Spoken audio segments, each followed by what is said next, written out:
So the final Grand Slam of the tennis year is over with the conclusion of the 2024 US Open in New York. I'd like to reflect back on my experience from the first Grand Slam of this year, which of course is the Australian Open in Melbourne. It's not the first time I've been to Melbourne or indeed to Australia. I first went to present at the Grand Slam Coaches Conference and attended the Australian Open in 2018. But it was great to be back to a country that I only saw a little bit of and which I really enjoyed my time there the first time. This time would be different. I was invited by the coach development team at Tennis Australia to run a series of conferences and workshops to coaches across Australia. So it became a tour over a couple of weeks right across the country. And I thought I'd share with you 5 things that I learned about Australia and about Australian tennis during my time there. And yes, that really is Novak Djokovic, who photobombed me at a head tennis promotional event in Melbourne just before the start of the Australian Open. So first of all, just a little insight into my schedule. I flew into Perth. I actually landed on New Year's Eve. For those of you who may know Perth, it's a busy, quite a lively place at the best of times, and it was absolutely rocking on New Year's Eve. I didn't stay up for the festivities. I did get woken up by the fireworks at midnight, but I thought it best to get an early night after my long flight from London, and bearing in mind that I had to be up fairly early to get on with some work in the coming days. So in Perth, first of all, I was able to meet up again with my great friend Nick Jakes from New Zealand, who now works for Tennis Australia in Western Australia. It was great to see Nick again. And I presented to coaches at a workshop at a community tennis venue in Perth, and was also able to catch my first experience of the United Cup, which is being held simultaneously in Perth and in Sydney. More on that later.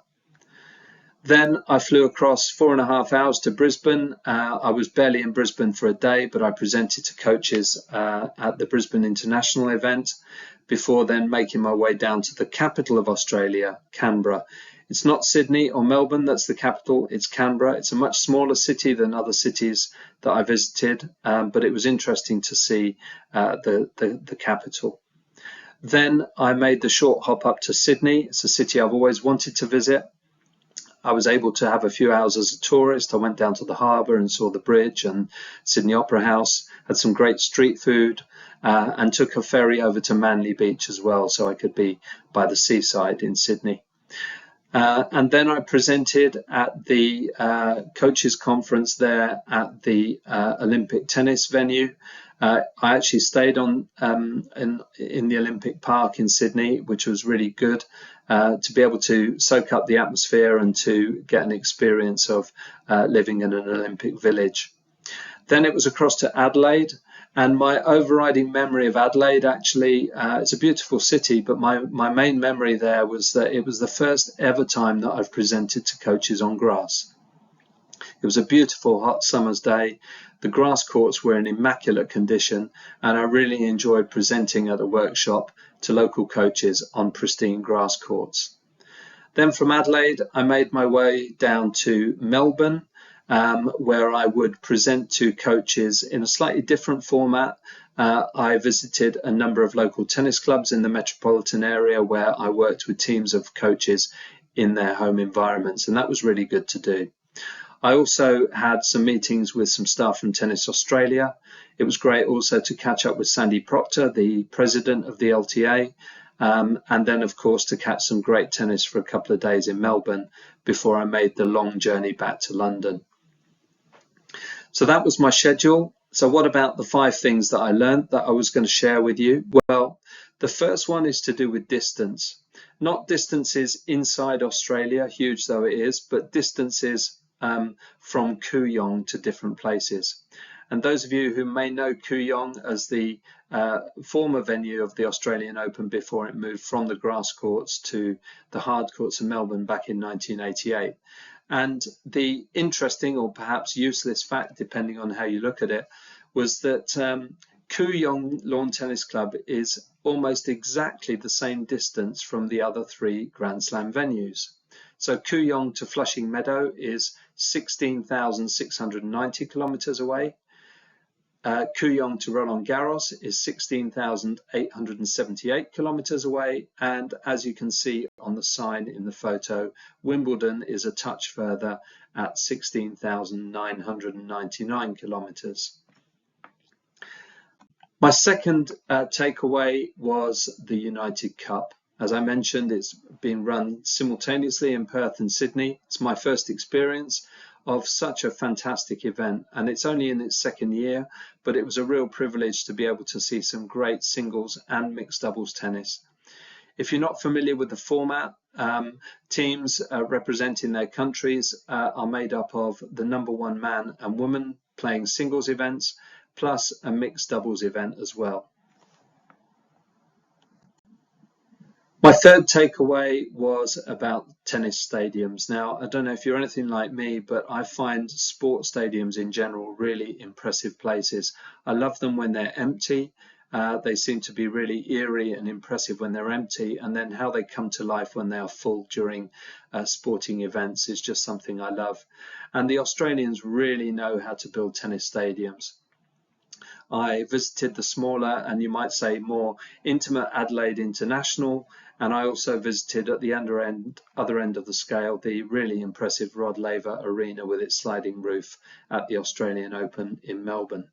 But I have to say that overall I think my best memory from the different venues that I visited was standing for the national anthems of Germany and Australia before the United Cup semi-final at the Olympic Tennis Centre in Sydney. That was really a great moment for me.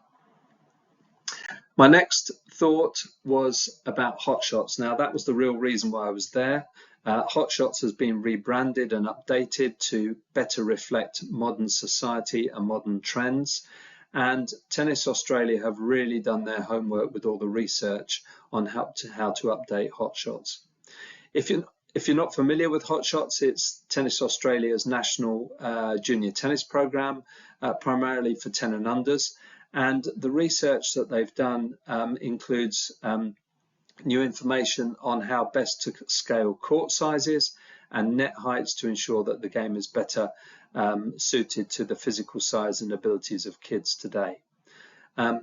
I had the real privilege of being able to sit down and spend quite a lot of time with Jay Deacon from Tennis Australia, who painstakingly took me through all his research and all the work that he's done behind Hot Shots as part of the rebrand and the relaunch. And I'm very grateful to Jay for the time he spent with me, taking me through some really interesting findings around court sizes and net heights in particular. Of course, the idea of using slower balls and smaller courts is not new. I was at the ITF way back many years ago now when we launched the Tennis Play and Stay campaign, but information and technology moves on, and so it's important that we keep refreshing and updating our programs. And I was really impressed by the way that Tennis Australia have done that with Hot Shots. And my final thought was about how very different tennis is from state to state. I found this out on many occasions talking to lots of different people. I visited 5 of the 6 states. I didn't make it over to Tasmania, and Northern Territories isn't a state apparently. And I also visited Canberra, which is in ACT, that's the Australian Capital Territories, which also isn't technically a state. But I did visit 5 states. And I saw an impressive variety of what you might call traditional tennis clubs, including the majestic Kooyong Lawn Tennis Club in Melbourne, in Victoria. So in Victoria, tennis is largely club-based and much more traditional in its settings and its operating models, whereas in Queensland and in particular in Brisbane, there are a lot more commercial centres and tennis is much more commercially run. However, in Western Australia and in Perth and other cities and towns in Western Australia, community tennis is much more common, and as I mentioned, I was able to present at a community tennis venue in Perth during my time there. So it was really interesting to see how tennis varies from state to state and city to city across the vast country. Finally, I would just like to put on record once more my thanks to Tennis Australia, first of all, for the opportunity and the invitation to go to Australia again, for the fantastic organisation and all the hard work that they put into planning all the events and my schedule. And also to just put on record my thanks to Nick Jakes and all the other staff at Tennis Australia for their hard work, their hospitality, and everything that they did to make me feel so welcome. I just hope that I repaid their trust and their hospitality with some decent coach education for their local coaches.